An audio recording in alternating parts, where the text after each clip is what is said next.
Ladies and gentlemen, our new favorite comic in Memphis, please put your hands together for Loden!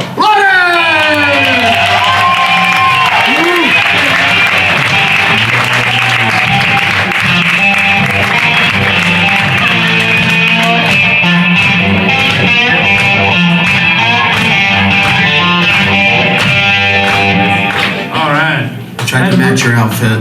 Oh, I appreciate that. Can I get your mic? It's louder. Is it? Yeah. All right. I'd bring this stool up so I could put my beer on there. I believe in formal introductions. That's what I need to do right now.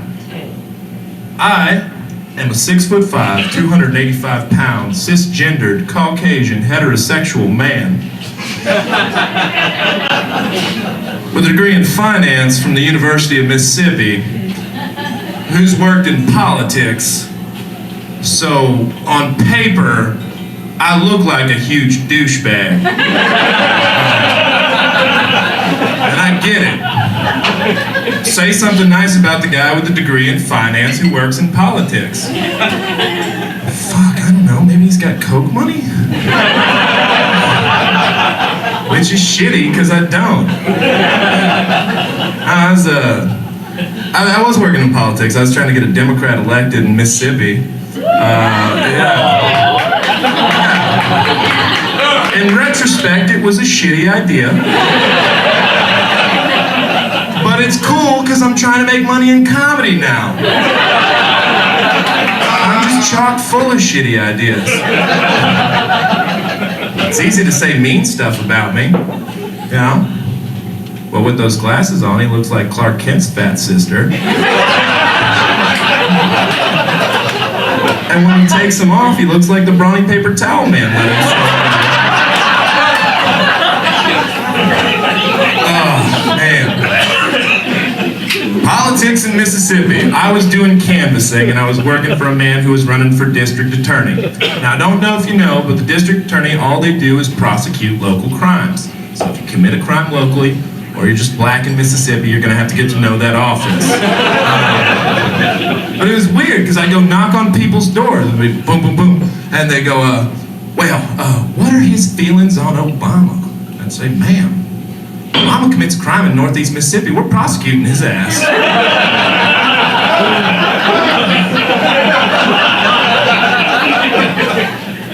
What are his feelings on the gays? I said, ma'am, homosexual commits crime in Northeast Mississippi. He's going to jail. Well, what if Obama gets gay married in Tupelo? And I said, well, that's a federal issue. We're not fucking with it.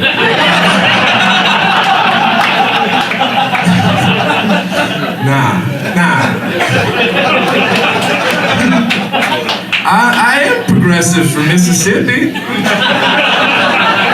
which isn't hard. I just think that women shouldn't have to wear hats when they drive. And I'm typically not a dick to black guys. I say typically because I have knowingly and willfully been a dick to a black guy. It was when he was arresting me.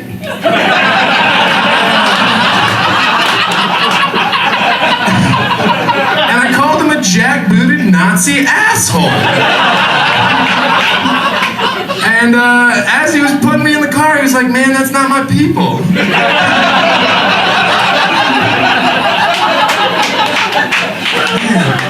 Nazis.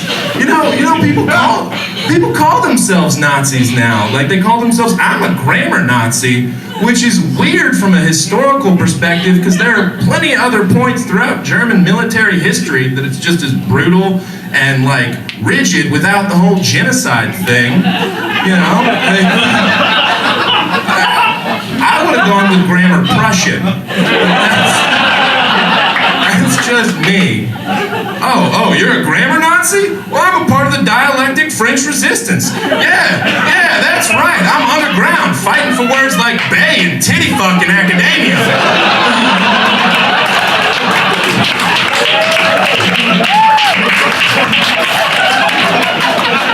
That's silly. Oh, man.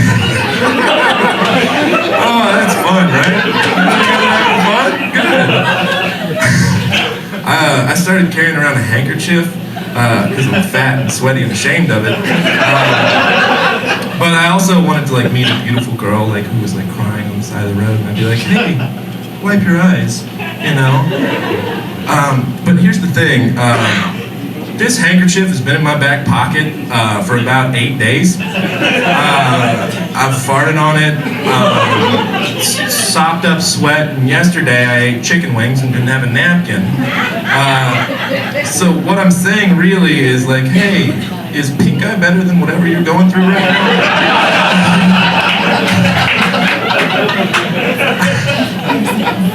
I was blessed to pick up a girl at a bar at 3 o'clock in the morning last week, and we got back to my house, and she said, "Will, you've got to treat me like a lady." And I said, "All right, well, I'll call this tall boy that we're splitting a mint julep, and refer to my dick as the veranda." Madam, after we finish these mint juleps, would you like to retire on the veranda?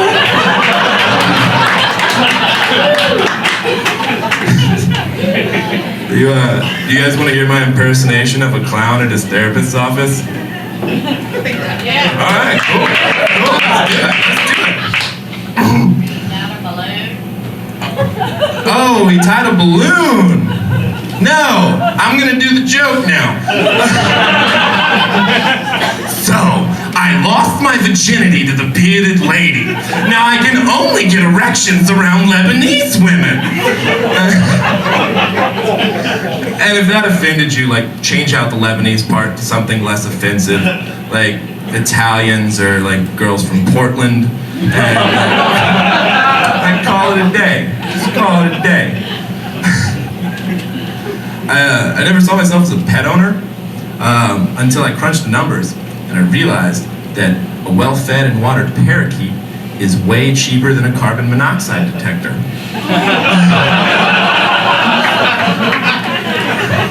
For those of you groaning, that was a joke. I wasn't the guy who like went down into a Virginia coal mine and was like, "Oh, let's take this small flightless bird with tiny lungs. Then we'll know when carbon monoxide's leaking." Oh, woo! Bring it back. Bring it back.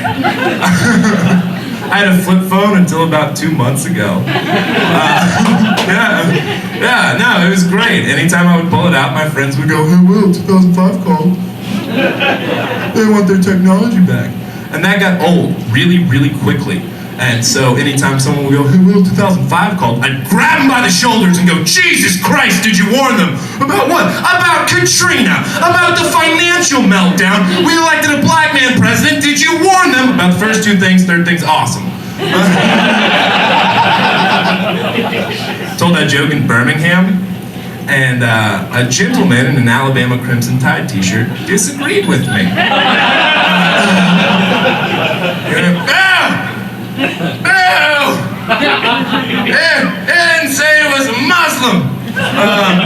Which is true, I didn't say that. But I love football, and so like the analogy that I've made was like, all right, so imagine that America is a football game. Now the citizens, we're the fans. Yeah, we get to yell and cheer, we got some home field advantage, we don't have too much of a say. The president, he's the quarterback, you know? When shit's going well, he gets way too much credit. When shit's going terribly, he gets way too much blame. All right? Offensive line, clearly the House and the Senate. And let's be honest, guys, we have not been drafting well there. Wide receivers, CIA. Running back, that's clearly the military, and we got a big old bruiser of a military. So, who calls the plays? The offensive coordinator. That's right, the bankers. So, the bankers, they work for someone. They work for the head coach. That's right, the Illuminati. So when the bankers, at the behest of the Illuminati, call 287 bootleg, which I'm going to call the Iran deal, Obama has to get in the huddle and go, all right, we're running 287 bootleg, on two, ready, break. And he gets down and goes, hut, hut, and then half the offensive line goes, not my fucking quarterback, and he gets sacked, and everyone goes, boo! Boo, Obama!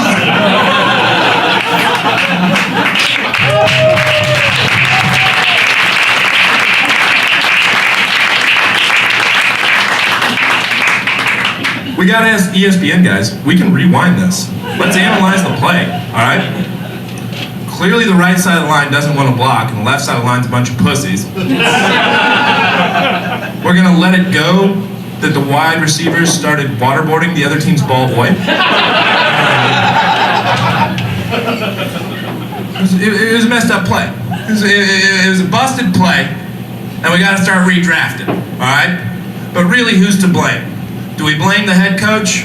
No. We blame the owners of the team. That's right, the lizard people who are charging us $400 for nosebleed tickets, $9 a beer, and profiting no matter what the hell happens on the field.